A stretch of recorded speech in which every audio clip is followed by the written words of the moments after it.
Okay, so welcome back to lecture once again, guys. Now in this lecture, I'll be talking about instance method, class method, and a static method. So what is these three things? And I'll try to give you explanation that what is called as instance method inside the OOPS programming concept, what is called as a class method. I think we already know about that, but still I'll try to give you a good explanation over here. And then what is called as a static method. So let's try to understand just by looking into the example. So here, let's suppose I'm going to create a class, and my class is basically a mentor class, and then I'm writing def init, which is a constructor, by the way. So which is technically a constructor. So init is going to take the name of the mentor, for example. And here, so it is going to do self dot name, so that it can attach this name to my class instance. Yeah, name. Now here, so if I'm going to call def and then introducti1 introduction, and one of the method, right, one of the method inside the class, so return formatted string, let's suppose, and here, so I am a mentor, and then it can invoke a self dot name on Euron. Yeah. Now, so here, as we can see that I have created one method. Yeah, I have created one method. Now this is what? So this is basically a instance method, I can see. Yeah, so this is basically a instance method, I can say. So why I'm calling this as a instance method? What is the meaning of the instance method? So first of all, what is the meaning of instance? I think we all know. We all have seen that multiple times, not just one or two times. So here, if I'm going to create a variable m of what? Mentor class, which is technically called as object, and which is also called as instance, right? Instance. So here, if I'm going to pass a name sudh, so m dot if I'm going to call introduction, so obviously it is going to execute it, and it is going to execute it with this object or this instance or this variable data. Yeah. Now if I'm going to create maybe m1, and this is the another object. Now here, if I'm going to pass maybe something, this one, some random things, and if I'm going to pass m1 dot introduction, right, call m1 dot introduction, so it is going to execute it with a data passed by this instance. Yeah. So here, this entire function, right, this entire function is going to be attached with a different instances in its own way. Function is one, but yeah, so I'm just trying to attach it with a different objects. Technically, it's called as instance. So don't get confused. It's the same thing that we have been doing since a very long time. Yeah, it's the same thing, exact same thing that we have been doing. So nothing new for all of us. So this is called as instance method. Instance method means with every object you can try to associate it, and with the like a calling of the object, it is going to behave. It is going to behave in that particular manner. It's called as basically a instance method. Okay, that's great. That's completely fine. So it is going to behave as a instance method. Now, so what are the other method which is available? Yeah, what are the other method which is available? So let's try to understand that part as well. So here, let's suppose if I'm going to create maybe a new class. So let's suppose if I'm going to create a class called as course over here, and I'm going to define a variable over here, total underscore course is equals to 0. So this is basically a class variable I have defined, not an instance. So I'm not associating this with the object. So this will be associated with the class, directly with the class it will be associated. Okay, fine. Now I'm going to define over here. So def underscore init underscore and then self comma title. Okay, so title is the variable it is going to ask for.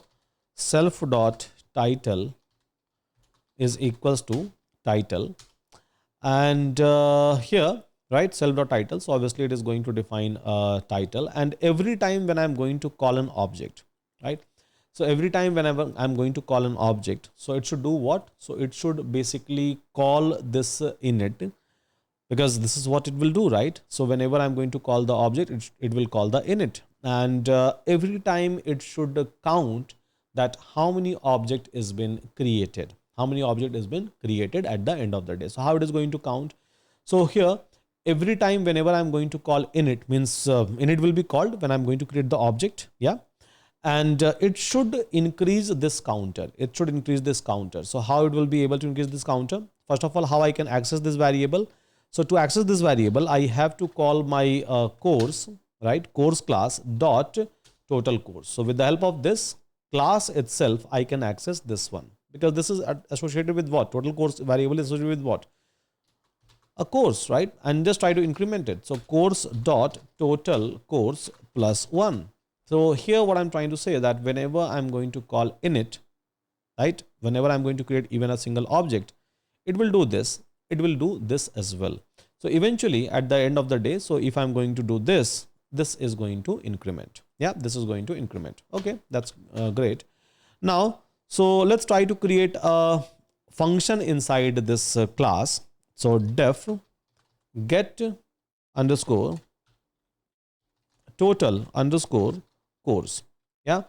And here I'm not going to attach with a self, because it will be like a notification for an object, for an instance.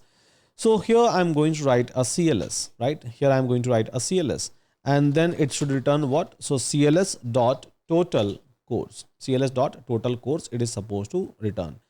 Now, so by doing this, I'm trying to say that this should be attached to the class. So this should be attached to the class, not to the instance, not to the object, by the way. Yeah, not to the object. So how this will be attached to the class? How anyone will get to know that this is the function, right? This is the function which is going to report directly to the class, not to the particular instance or not to the particular variable or object.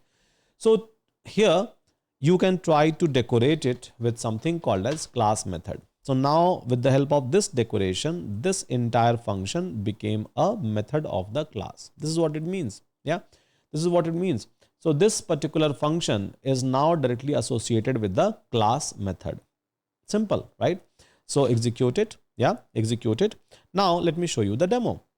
So here, whenever I'm going to create an object of this course, so let's suppose I'm going to create an object of this course class. Object is CO, and I have to pass a title. So maybe I can try to pass Sudhanshu Kumar as a title. That's completely fine. Yeah, because that is not even objective. Objective is to show you the access of class method. So okay, execute it. One time I have executed, right? One time I have executed means this is something which I have passed here.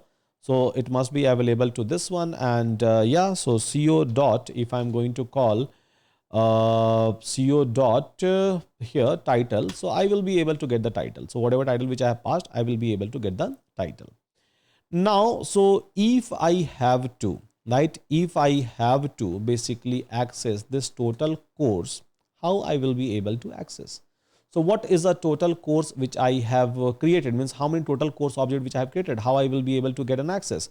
So here CO dot total course, if I'm trying to access, so yeah, with the help of this object, I'm able to access it.